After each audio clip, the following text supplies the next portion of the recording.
Thank you. Thank you for inviting me as a keynote speaker, and welcome to everyone who are online.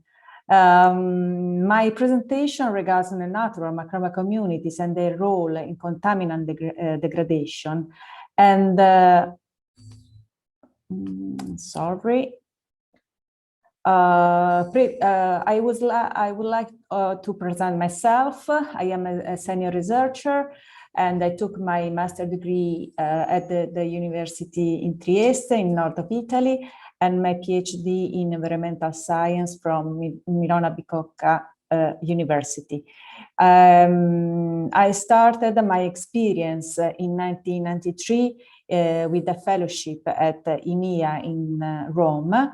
And then since 1999, I'm working at the National Research Council, in particular in the Water Research Institute and its branch in Rome.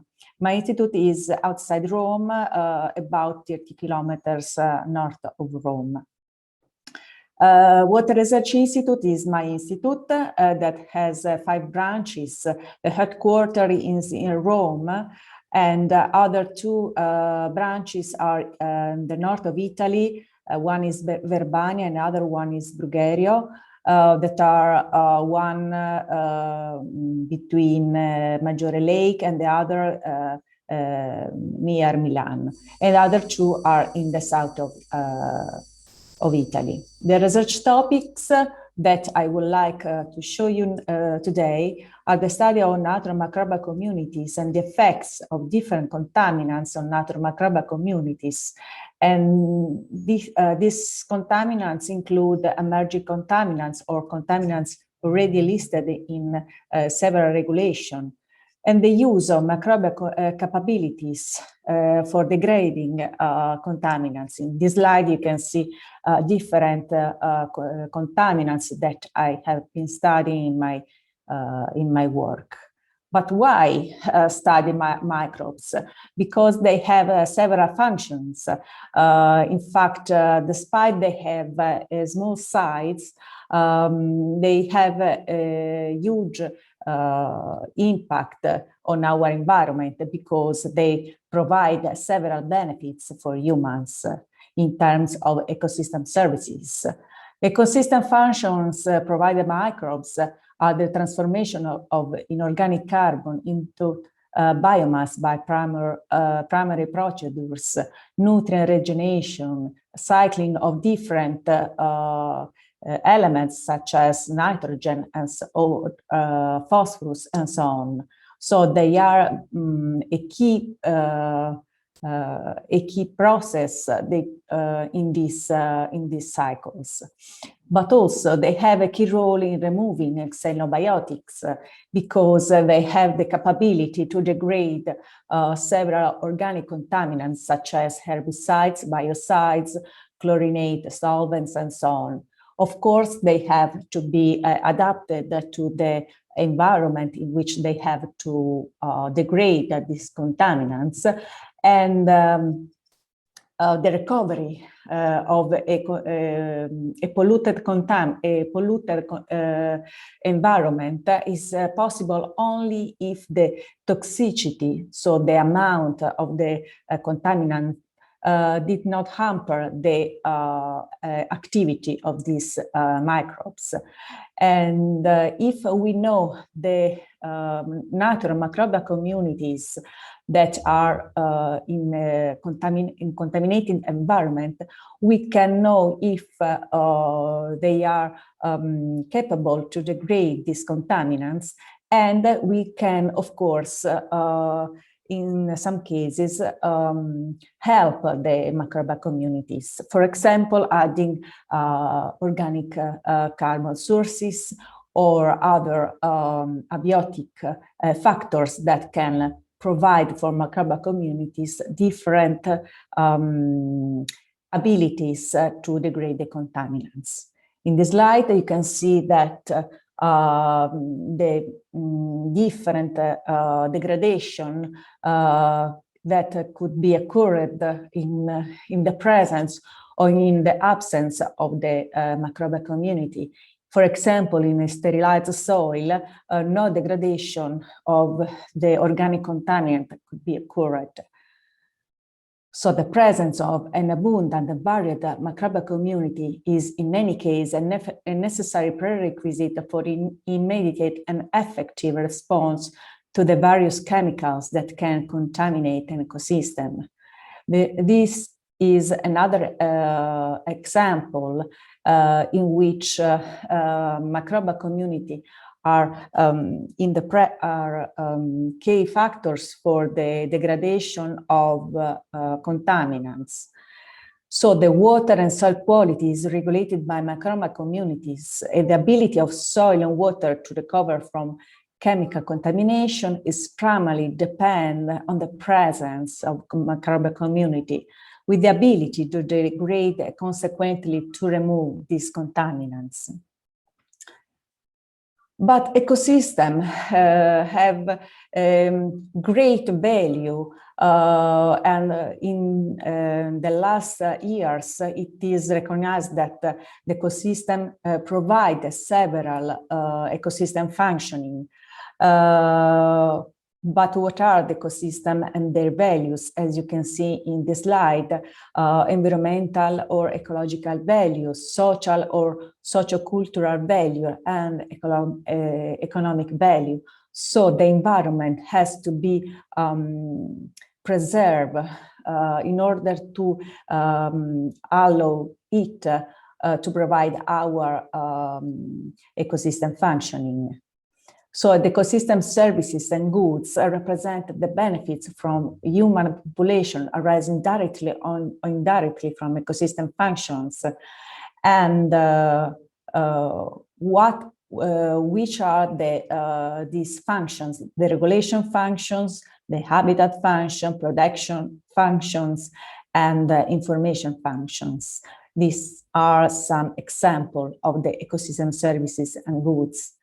And in this table, you can see that from different regulation functions, there is also the bioremoval of organic and xenobiotic residues that regulate the pollution and the detoxification of environments. And this particular function is due to microbial communities. So another time, water and soil qualities depend on microbial communities, on the natural microbial communities that regulate cycling and bioremoval of organic compounds. The main activities performed in my institute during my work regards the effect of aquatic and terrestrial ecosystem due to contaminants listed in different regulations. It also emerging contaminants such as pharmaceuticals and in particular antibiotics. And also the mitigation of the effects of these contaminants. The impact of persistent contaminants such as PCBs or pesticides like DDT, that is the main metabolite of DDT, and metals. And for this, we developed a technology for their removal, such as phyto-assisted bioremediation. Also, in the last years, during a cost action project, we are studying also the microbial fuel cells used in soil as the main component. And finally, microsphere produced by during a project with Egyptian colleagues were used for the degradation of some contaminants. Moreover, we also studied the impact of major infrastructure projects. In fact, in Italy, this is a huge problem because the substances that are present in foaming agent that are used during the mechanized tunneling can have an impact on the environment. And we use ecotoxicological test and analytical methods for evaluating the environmental impact of soil debris derived from mechanized tunneling. And finally, we used also ecotoxicology for the waste classification. In this slide, you can see the several methods that we have been used in our institute, in our lab, in particular molecular and biochemical methods for analyzing the structure and functioning of microbial communities that are fluorescent in situ hybridization, microbial abundance by DAPI count, microbial activity, and so on. But of course, chemical analysis have been related to the response of these methods. Finally, next generation sequences and bioinformatic tools are used for analyzing the microbial community structure and the characterization, and to analyze also predictive functional analysis by different software. And thanks to the dataset manipulation, we have also analyzed the microbial community and different functionings. The effects of contaminant on a natural microbial community can be select a specific bacteria population able to remove it by using the chemical as a source of carbon or nitrogen. But it happened that the contaminant causes the disappearance of some microbial groups with the consequence of loss of key ecosystem function for maintaining water or soil quality. So which are the effects of a contaminant on the natural microbial communities? The changes in community structure or the presence of specific bacterial population adapted to contaminant? Here, I would like to present the evaluation of natural capability of recovery from a contamination performed at our institute. For example, site-specific studies performed in microcosm or in mesocosm that could be on site.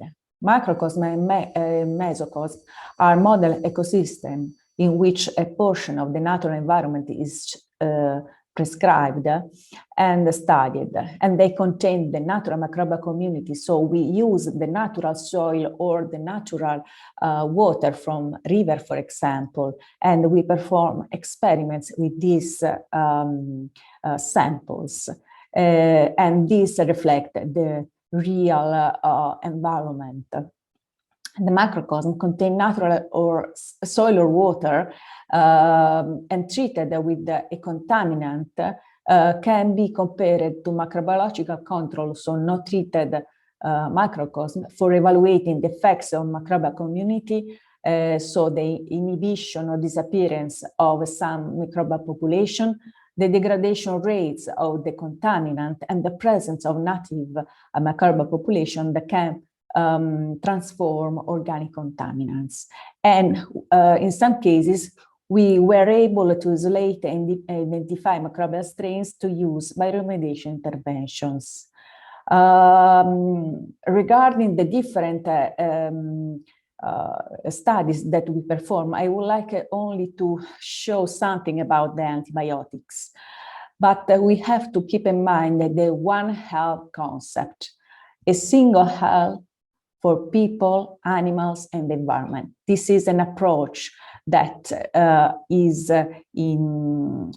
promoted in the last years, because if there is a contamination in the environment, or, for example, the presence of resistant genes for antibiotics in animals, we are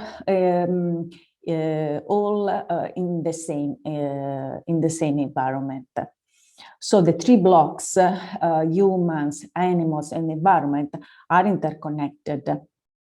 And the antibiotic presence in the environment and antimicrobial resistance is not only a human health, but also an environmental problem.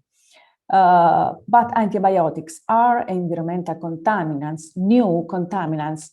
No, they are not new, but they are only analyzed in the last years. And antibiotics and related resistant genes are present in the environment since several years before the antibiotic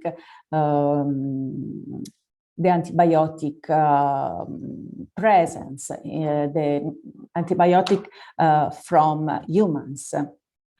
Antibiotics can reach the environment from different discarriage, for example, from wastewater treatment plants, because humans that are treated with the antibiotics can only a part of this antibiotic can be absorbed from the body, and so it reach from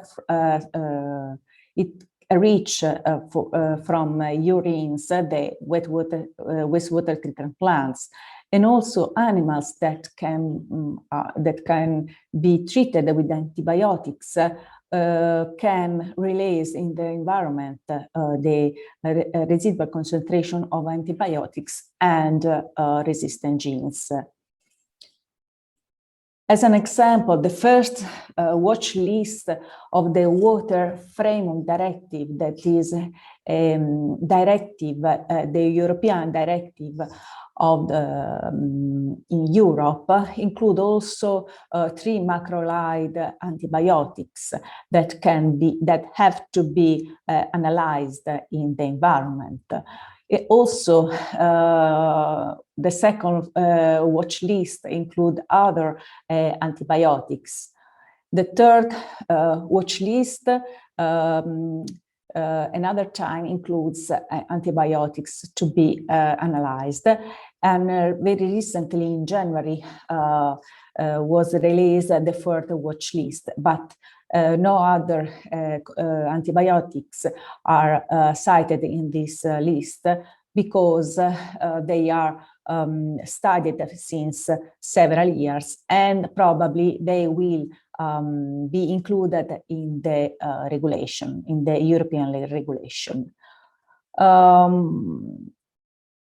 In this example, I would like to show you that river water that was treated with some antibiotics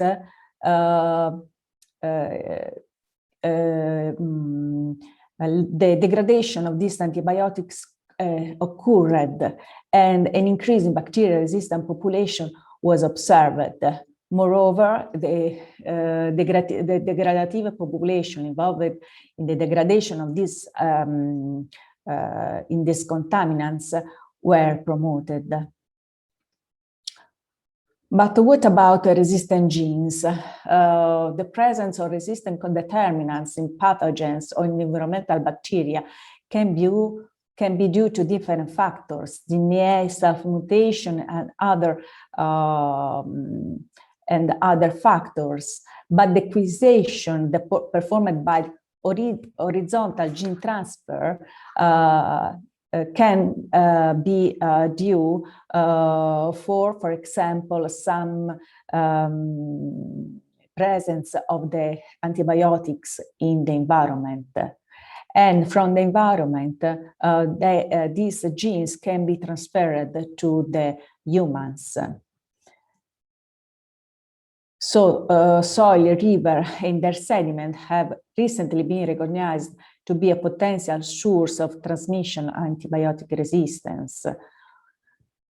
Human health, the toxicological effect can be measured, and the environmental side effect could be the residual concentration that promote antibiotic resistance, and the natural microbial community of water and soil ecosystem have a key role in this degradation. And if these groups of microbial community are diminished in the presence of antibiotics, several ecosystem functioning could be deleted. Due to their inherent bioactivity, antibiotics have different effects because in the environment we can find a very low concentration of antibiotics, but they have an activity, a very low concentration. They can have some short-term effects or indirect effects, and the biodegradation makes it possible to remove the toxic compound from the environment. Recently, Europe adopted a regulation that established criteria for designing which antimicrobials in general and also antibiotics are for human use only, and it shall apply this year. In this slide, you can see the environmental concentration of antibiotics that are minimum selective concentration that are which can stimulate the evolution of dissemination of antibiotic resistance. So this concentration could be very useful for performing analysis in the environment, because it is important to know which is the concentration, the subconcentration for which the antibiotic can form the antibiotic resistance. At the same time, we have also in this day, unfortunately, the coronary disease, and which can be the enhance of the emerging antimicrobial resistance, and how the climate change influenced the antibiotic resistant problem. So we have two different other factors that can enhance the contamination by antibiotic resistant genes. In fact, climate change can increase temperature, that is a key factor for bacterial survival. Therefore, it is essential to understand the relation between temperature changes and selection of antibiotic resistance. Transient physiological responses to temperature may alter cellular behavior and lead to antibiotic tolerance and persistence. And large-scale responses, such as local and global changes in temperature, are associated to the spread of microbes that may cause human illness. Some antibiotics can be found in sediments, so it is important also to analyze in this environment, because they can be resuspended during floods. This fact was already found in general for the other contaminants.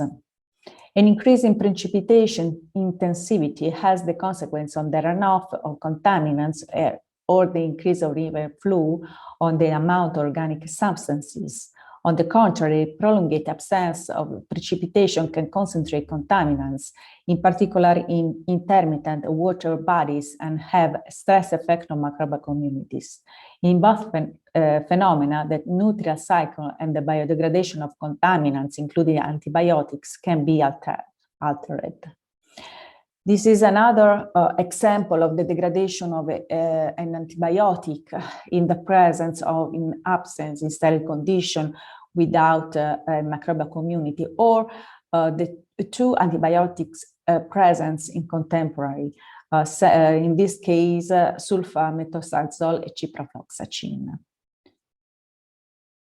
In this case, we have studied the Danube River, in which rainfall affects both the transport of contaminants and the microbial community was modulated by the level of contamination, the organic matter content, and the temperature.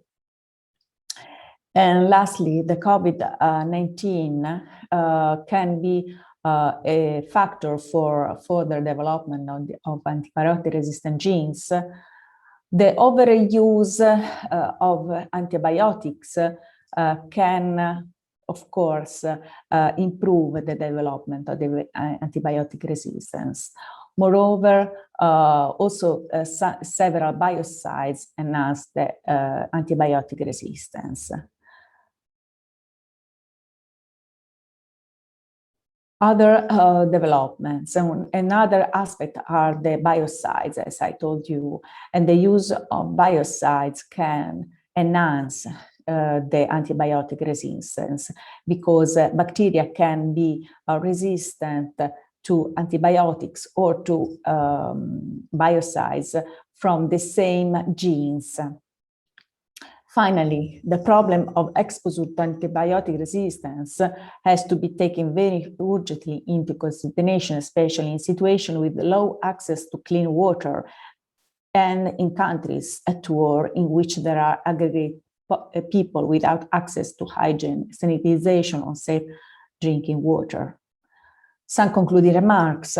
The use of antibiotic is an important factor in the spreading and prevalence of antibiotic-resistant genes, as well as further emerging resistant pathogens. And combating antibiotic resistance in the view of One Health and global health perspective will be successful for controlling the antibiotic-resistant genes in the environment, and consequently in human and veterinary level. All the action at local, national, international levels preventing the input in the environment of antibiotics or other cofactors stimulating the presence of RGs is fundamental. Here you can see my recent publication in the Environmental Toxicology and Chemistry that was accepted just last week. In this slide, you can see some publication regarding the antibiotics and the environment. And one of these publication, the effects of antibiotics on natural ecosystem, was also received also the Atlas from Elsevier. And thank you for your attention.